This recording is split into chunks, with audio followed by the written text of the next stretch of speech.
एक चीज से मुझे बहुत डर लगता था कि प्रभु वो चीज मेरे जीवन से बहुत दूर रहे। मैं बहुत प्रार्थना करता था, झगड़ा बहुत दिन से इसके विषय में मैं अपने जीवन के ऊपर चौकसी करता हूं कि प्रभु मुझसे कभी किसी से झगड़ा ना हो, मुझे इन चीजों से बचा कर रखना। हालेलुया। मैं आपको एक बात बताना चाहता हूं, बाइबल ऐसा नहीं बताती है कि तुम मनुष्य से डरो। बाइबल बताती है मनुष्य से क्या डरना, मनुष्य से क्या डरना, वो बस शरीर को ही बात कर सकता है। बाइबल बताती है मनुष्य से क्या डरना। मैं आपको एक बात बताना चाहता हूं, मैं उस हिसाब से नहीं डरता हूं कि मनुष्य से झगड़ा करेंगे तो मारेंगे, मुझे ये कर देंगे वो कर देंगे। मैं कभी भी नहीं इन चीजों से डरता हूं। मनुष्य व्यक्ति मेरे साथ क्या कर सकता है, आपके साथ क्या कर सकता है? बस सही कर सकता है, आपके शरीर के ऊपर चोट पहुंचा सकता है। आमीन। मुझे बस एक ही बात की चिंता रहती है, मुझसे कोई पाप ना हो, मुझसे कोई पाप ना हो। हालेलुया। इसीलिए मैं डरता हूं कहीं ऐसा माहौल ना आ जाए कि शैतान मेरे अंदर भी कुछ अपने वचन को, अपने सड़े हुए वचन को मेरे अंदर डाले, मैं भी उनके जैसा, जो लोग सामने वाले करते हैं मैं भी उनके जैसा करूं। आमीन। मैं इस वजह से डरता हूं कि मेरे अंदर मेरे प्रभु का स्वभाव दिखाई दे, शैतान का नहीं। हालेलुया।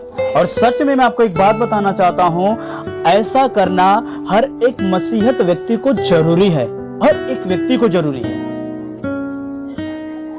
अपने अंदर इस चीज का डर रखना है कि कहीं मुझसे कुछ गलती ना हो, कहीं मुझसे कुछ पाप ना हो जो परमेश्वर को तकलीफ हो, प्रभु को तकलीफ हो।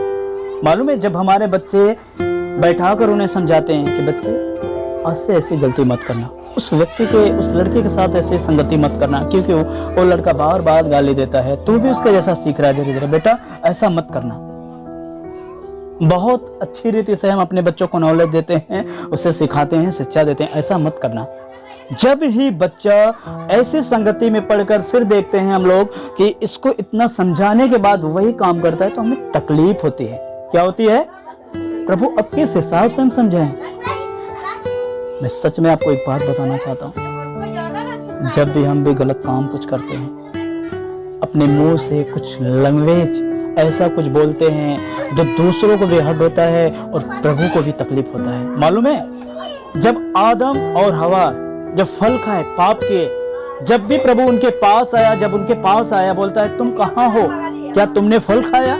तो आदम क्या बोलता है, प्रभु जिस पत्नी को, जिस हवा को तू बनाकर मुझे दिया था मेरे साथ रहने के लिए, उसने ही खिलाया। मालूम है, पहला दोष परमेश्वर के ऊपर लगा।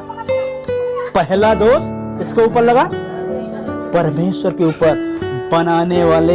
बनाने वाले जिस चीज को बनाया, जिस चीज को एक मनुष्य रूप धारण दिया, वही व्यक्ति बनाने वाले के ऊपर दोष लगाता है।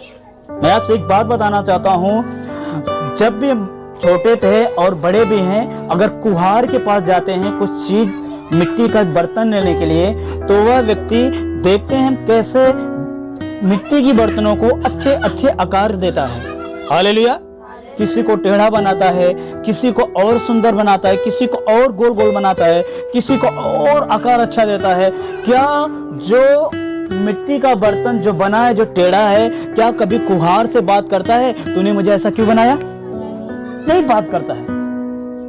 मगर आज क्या है, मनुष्य उस ऐसे लेवल पे आ चुका है, बनाने वाले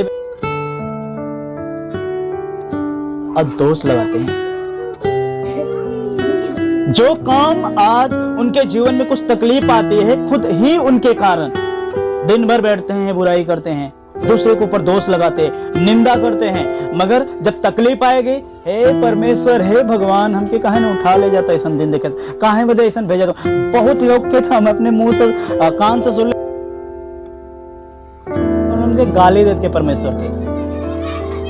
बारिश नहीं हो रही है तो कैसा है, बारिश ज्यादा हो गई तो कैसा है, परेशान किया है, ये किया है। मुझे बहुत तकलीफ होती है, बारिश ना हो तो भी तकलीफ, बारिश भी हो तो भी तकलीफ। हालेलुया। मैं सच में आपको एक बात बताना चाहता हूँ, परमेश्वर चाहता है कि हम अनंत जीवन के अधिकारी हो, अनंत जीवन के, आमीन, अनंत जीवन के। मैं आपको एक बात बताना चाहता हूँ, अनंत काल का अनंत जीवन आपको तभी मिलेगा जब आप परमेश्वर के पुत्र को जानेंगे। उसके बातों में अनंत जीवन की बातें हैं, उसकी बातों में अनंत जीवन की बातें हैं, आमीन। तो सच में मैं आपको एक बात बताना चाहता हूँ, आप लोग समझ गए होंगे जो मैंने कहा। हमें हर एक व्यक्ति को इस चीज़ से डरना चाहिए, जब भी झगड़े होते हैं, लड़ाइयाँ होती हैं, हमें शांत रहना है। क्या करना है? शांत रहना है कि शैतान हमारे जीवन में कुछ अवसर न पाए, आमीन। अरे आप शांत रहोगे, प्रभु आपके लिए कुछ ऐसे ऐसे महल आपके लिए स्वर्ग में बना रहे हैं, आमीन। शांत रहो बस। देखते हैं कभी कभी ऐसा हमारे जीवन में होता है, कुछ लोग को अपने सामने देखते हैं, जिस चीज के पीछे लड़ाई झगड़ा करते हैं, उनके जो पीढ़ियां थी, जो बीती हुई पीढ़ियां जो सो गए मर गए हैं, वो भी ऐसा करते थे। हालेलुया, उसी चीज के लिए। मगर आज वही चीज उसी जगह है, हालेलुया, वो चीज उसी जगह है, लड़ने वाले आज चले गए, आमीन। देखो शैतान ऐसा लालच भरकर रखा है।